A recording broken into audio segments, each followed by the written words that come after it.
Colorado fans furious at Deion Sanders' poor clock management in loss to Georgia Tech. The crisp autumn air in Boulder often carries the scent of ambition, a lingering promise of collegiate glory.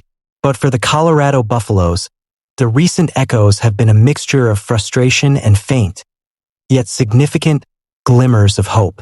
A recent loss, while undeniably a bitter pill to swallow, offered a stark reminder that even in defeat, a team's narrative continues to evolve, revealing both vulnerabilities and emerging strengths.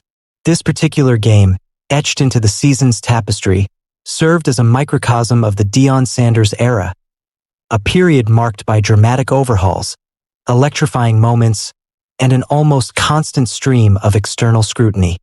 The sting of the defeat was palpable, leaving a lingering sense of what if among the Colorado faithful. Yet, amidst the disappointment, certain individual performances shone brightly, offering a tantalizing glimpse into the program's potential future. One such beacon was Kydon Slater, the highly anticipated transfer quarterback from Liberty University. In a moment that will undoubtedly be remembered as a personal milestone, Slater connected for his first touchdown pass as a Buffalo. This wasn't just a statistical entry. It was a testament to his burgeoning comfort within the Colorado offense, a signal that his integration into the team is progressing. For a program still finding its rhythm and identity under a new coaching regime, a quarterback's ability to find the end zone, especially a newcomer, represents a crucial step forward. It speaks to the coaching staff's faith in his abilities and the execution of the offensive scheme, even when the overall outcome wasn't favorable. Slater's journey to this moment, transitioning from one program to another, carries its own weight of expectation and adaptation. His ability to deliver in a high-pressure environment, even in a losing effort, suggests a resilience and talent that could prove invaluable as the Buffaloes continue to navigate their challenging schedule. The significance of a first touchdown extends beyond the immediate game. It often marks a turning point in a player's tenure, solidifying their role and boosting their confidence. For Colorado, cultivating such moments is paramount to building a sustainable winning culture. Adding another layer of positive reinforcement, Coach Sanders himself singled out running back Micah Welch for his commendable performance. Welch, a dynamic force on the ground, churned out an impressive 64 yards on just 11 carries. This stat line, while not earth-shattering in isolation, speaks volumes about his efficiency and power. In a game where every yard often feels hard-won, Welch's ability to consistently gain positive yardage and break tackles provided a much-needed spark for the Colorado offense. His performance was a testament to his dedication, his understanding of the blocking schemes, and his sheer determination to contribute. For a team striving for balance, a strong running game is indispensable, not only for moving the chains but also for taking pressure off the passing game and controlling the clock. Welch's efforts in this contest underscored his growing importance to the team's offensive strategy. His ability to produce effectively with a limited number of touches highlights his explosiveness and potential. As the season progresses, expect to see Welch's role continue to expand, given his demonstrated ability to make an impact. These individual successes, though not enough to alter the game's final score, serve as vital building blocks. They provide tangible evidence of progress and offer something concrete for players and fans alike to hold on to, fueling optimism for future contests. However, these pockets of individual brilliance occur against a backdrop of ongoing and often intense scrutiny directed at Deion Sanders, the head coach himself. Since his highly publicized arrival in Boulder, Sanders has been a lightning rod for both adoration and criticism. His charismatic personality, prime-time persona, and unconventional coaching methods have captivated the nation, breathing new life into a program that had struggled for relevance for years. The prime effect has been undeniable, generating unprecedented media attention, recruiting buzz, and a palpable sense of excitement around the Buffaloes. Yet, with this elevated profile comes an equally elevated level of examination, and Sanders has certainly faced his fair share of detractors. The criticisms levied against him are varied and often stem from different corners of the football world.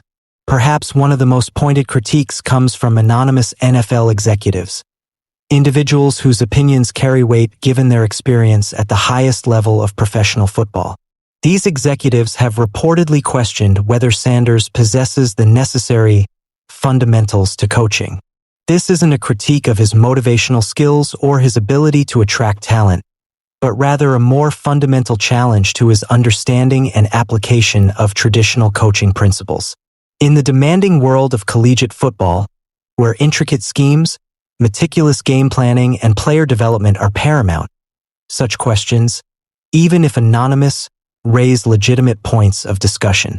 Are his methods too reliant on individual talent and charisma, rather than a deep-seated mastery of XS and OS? Does his coaching style adequately prepare players for the rigorous demands of higher-level competition, particularly in terms of technique and strategy? These are the questions that surface when such criticisms are voiced, and they contribute to the complex narrative surrounding his tenure. Adding another layer to the critique are the voices of former Colorado players. These are individuals who once wore the black and gold, who understand the program's history and culture. Their criticisms, openly voiced, center around the perception that Sanders has not made an effort to connect with them once they left the program. In the tight-knit world of college football, the relationship between former players and their alma mater is often a cherished one. Alumni networks are powerful, providing support, mentorship, and a sense of continuity. If former players feel a disconnect or a lack of engagement from the current coaching staff, it can create a rift that undermines the program's long-term health and sense of community. This critique touches upon the emotional and historical fabric of the university's football tradition, suggesting a perceived departure from established norms of relationship building. Then there are the more sensational allegations of favoritism towards his son, Deion Sanders, who has been the starting quarterback for the Buffaloes. In any high-profile coaching situation where a parent coaches their child, such accusations are almost inevitable. However, when combined with a program undergoing such a radical transformation, these allegations gain additional traction. The perception, whether accurate or not, that a coach might be less objective with a family member can be corrosive to team morale and create an uncomfortable locker room environment. Navigating this delicate balance, ensuring that all players feel they are being treated fairly and judged solely on merit, is a challenge that every coach with a child on the team faces. For Sanders, given his high profile, these allegations naturally draw significant media attention and contribute to the overall narrative of his coaching style. Finally, there is the tempestuous relationship Sanders has cultivated with the media. Deion Sanders has always been a master of media engagement, a natural showman who understands how to command attention. However, his interactions with journalists have sometimes been marked by tension, sharp retorts, and a deliberate shaping of his own narrative. While some view this as a refreshing refusal to conform to traditional media narratives, others see it as a potential distraction or an unwillingness to engage in transparent dialogue. In the modern sports landscape, media relations are a crucial aspect of a head coach's role, influencing public perception, recruiting efforts, and the overall image of the program. A consistently strained relationship can lead to a more critical lens being applied to every aspect of the team's performance, from on-field decisions to off-field conduct. These various criticisms, taken together, paint a complex picture of Deion Sanders as a head coach. They highlight the inherent challenges of transforming a struggling program while simultaneously navigating the intense scrutiny that comes with his celebrity status. His approach, which has brought undeniable excitement and a flood of new talent to Colorado, is also inherently disruptive and unconventional.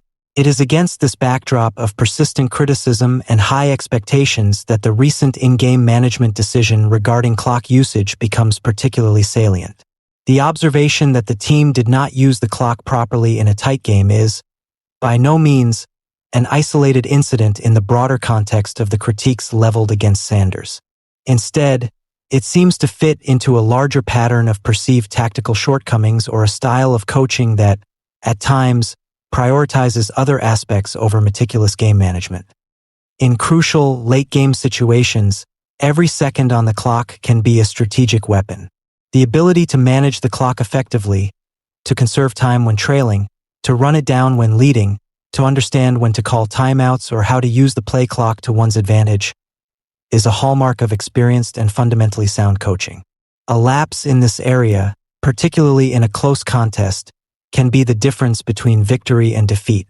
For a coach already facing questions about his fundamentals, such an incident further fuels the narrative that perhaps the tactical intricacies of the game are not his strongest suit. This is not to say that every coaching decision is perfect, or that every game flows according to plan. Football is a dynamic and unpredictable sport. However, repeated instances where fundamental game management appears to be overlooked or mishandled can erode confidence, both within the locker room and among the fan base. It raises questions about the preparedness of the coaching staff for all scenarios and whether the necessary in-game adjustments are being made with precision. The irony, perhaps, is that Sanders' entire philosophy is built on disruption and a willingness to challenge established norms. He arrived in Colorado promising a flip of the program, a complete overhaul that would bypass traditional rebuilding efforts. This bold approach has generated incredible momentum and national attention, but it also means that every misstep, every perceived flaw, is amplified and scrutinized. The very qualities that make him unique and exciting as a coach, his charisma, his confidence, his unconventional wisdom, are also the qualities that make him a target for those who prefer a more traditional, by-the-book approach. As the Colorado Buffaloes move forward through the season, the narrative surrounding Deion Sanders will continue to unfold. The individual successes of players like Kydon Slater and Micah Welch offer glimmers of a bright future. Tangible signs that talent is being developed and impactful plays are being made. Yet, the persistent drumbeat of criticism, from NFL executives questioning his fundamentals to former players expressing disconnect, and the ongoing scrutiny of his media interactions and in-game decisions, will remain a constant companion. The challenge for Sanders and the Buffaloes will be to not only secure victories on the field, but also to address these underlying critiques. Can he demonstrate a mastery of coaching fundamentals, including meticulous game management, while retaining the unique style that has made him such a captivating figure? Can he mend fences with former players and foster a stronger sense of alumni connection? Can he navigate the intense media spotlight with a balance of transparency and strategic communication? The journey of the Colorado Buffaloes under Deion Sanders is more than just a football season. It's a grand experiment, a testament to the power of personality and the audacious pursuit of change. The losses are frustrating, but the bright spots are real. The criticisms are sharp, but the potential is undeniable. In Boulder, the drama continues to unfold, game by game, decision by decision, as the Deion Sanders era writes its compelling and often contentious chapters. The world is watching, eager to see how this ambitious narrative ultimately concludes.